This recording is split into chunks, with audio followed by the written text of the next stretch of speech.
Welcome to Disturbing Curiosity. I have yet another spine-chilling trip into the land of the disturbed. In this episode, we confront the chilling reality of the most evil parents, individuals whose actions will make your blood run cold. From twisted motives to horrifying crimes, these stories are a stark reminder that sometimes the ones we love and trust the most can harbor the darkest secrets. If you enjoy content like this, don't forget to ring the bell and subscribe to the channel for more.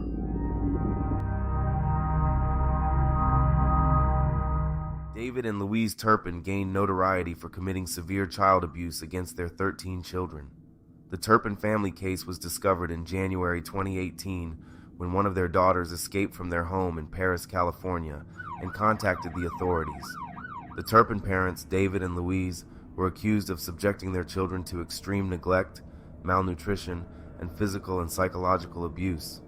The Turpin couple had portrayed a facade of a normal family life to the outside world, but the reality was a disturbing case of long-term abuse.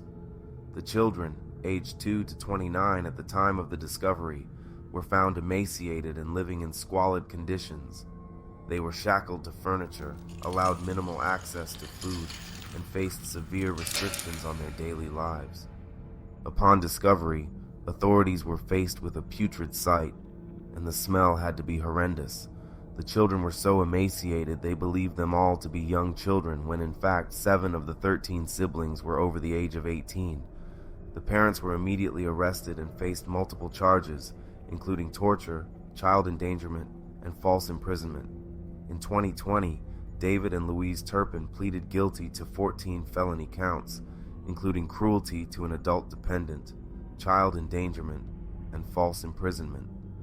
David Turpin was sentenced to 25 years to life in prison, and Louise Turpin was sentenced to 25 years to life with the possibility of parole after serving 25 years. The case highlighted the severity of child abuse and the importance of vigilance in recognizing and reporting such instances to authorities. Andrea Yates gained notoriety for committing a heinous crime against her own children. Born on July 2, 1964 in Houston, Texas, Yates experienced severe mental health issues, particularly postpartum depression and psychosis, after the births of her 5 children. Her husband, Rusty Yates, and her family were aware of her struggles. On June 20, 2001, in a shocking act, Andrea Yates drowned all 5 of her children in the bathtub of their home. The victims were Noah, age 7, John, age 5, Paul, age 3, Luke, age 2, and Mary, who was only 6 months old. Andrea later called the police to report the crime. During the trial, it was revealed that Yates suffered from severe postpartum depression and psychosis, leading her to believe that she needed to save her children from eternal damnation. She had a history of psychiatric hospitalizations and had been prescribed antipsychotic medications. The defense argued that she was insane at the time of the killings. On June 20, 2001, Andrea Yates made a chilling 911 call after drowning her 5 children in the bathtub of their home in Houston, Texas. In the call, she calmly informed the dispatcher about what she had done, stating, "I just killed my kids." She provided details about the children and explained that she had drowned them in the bathtub. During the call, Andrea Yates exhibited a detached and emotionless demeanor. The 911 call was a crucial piece of evidence in the subsequent legal proceedings, shedding light on the tragic events and providing insight into Andrea Yates's mental state at the time of the crime. Her calmness and straightforward admission were later considered by mental health experts and legal professionals in evaluating her mental state and the factors that contributed to the crime. In 2002, Andrea Yates was initially found guilty of capital murder and sentenced to life in prison. The Andrea Yates case raised awareness about the challenges and complexities of addressing mental health issues, particularly postpartum depression, and the legal considerations surrounding insanity defenses in criminal trials. In a retrial in 2006, she was found not guilty by reason of insanity and was committed to a state mental hospital, and this is the part of the American justice system that makes no sense to me. How can someone be sane enough to be married for 11 years, mother 5 kids, purchase a home, purchase vehicles, but when you drown your 6-month-old, you want to then claim crazy so you're not held responsible for your actions. She should still be under the jail. Dee Dee Blanchard appeared to be an extremely loving and caring mother to her daughter Gypsy, was hiding more than anyone who knew them could have ever expected. Gypsy Rose Blanchard is a woman who gained notoriety after the untimely death of her mother, Dee Dee Blanchard.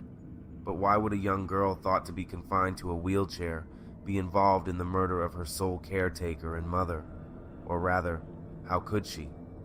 Dee Dee convinced numerous people, including medical professionals and the community, that Gypsy Rose suffered from various serious illnesses, leading to unnecessary medical treatments, surgeries, and a wheelchair-bound existence, which was actually just severe abuse at the hands of her own mother. As Gypsy Rose grew older, she began to question her mother's narrative and rebel against her mother's control. In 2015, Gypsy Rose conspired with her boyfriend, Nicholas Godejohn, to murder Dee Dee as a means of escaping the abuse. Dee Dee's actions were later revealed to be part of a form of abuse known as Munchausen Syndrome by proxy, in which a caregiver fabricates or induces illness in the person under their care. Dee Dee manipulated Gypsy Rose into believing she had a myriad of health issues, even though Gypsy Rose was, in reality, a very healthy individual. The murder took place in June 2015, and Gypsy Rose and Nicholas were eventually apprehended. Dee Dee was found dead in her home in June 2015, and the subsequent investigation revealed the extent of the deception and abuse she had subjected her daughter to. Dee Dee's case highlights the serious consequences of Munchausen Syndrome by proxy, and the complexities involved in uncovering and addressing such cases of abuse. The case gained widespread media attention and inspired documentaries, TV series, and articles, highlighting the complex dynamics of the mother-daughter relationship and the severe consequences of Munchausen Syndrome by proxy. Nicholas Godejohn. Her conspirator was sentenced to life in prison for the murder of her mother, Dee Dee.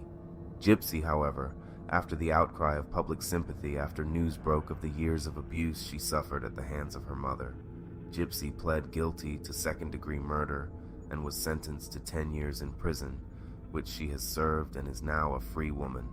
I have to say, though, it does feel a little unfair that she got off easy while Mr. Godejohn has been left to rot away in a cell the rest of his life. Christopher Watts gained notoriety when his pregnant wife, Shanann Watts, and their 2 young daughters, Bella and Celeste, went missing in August 2018.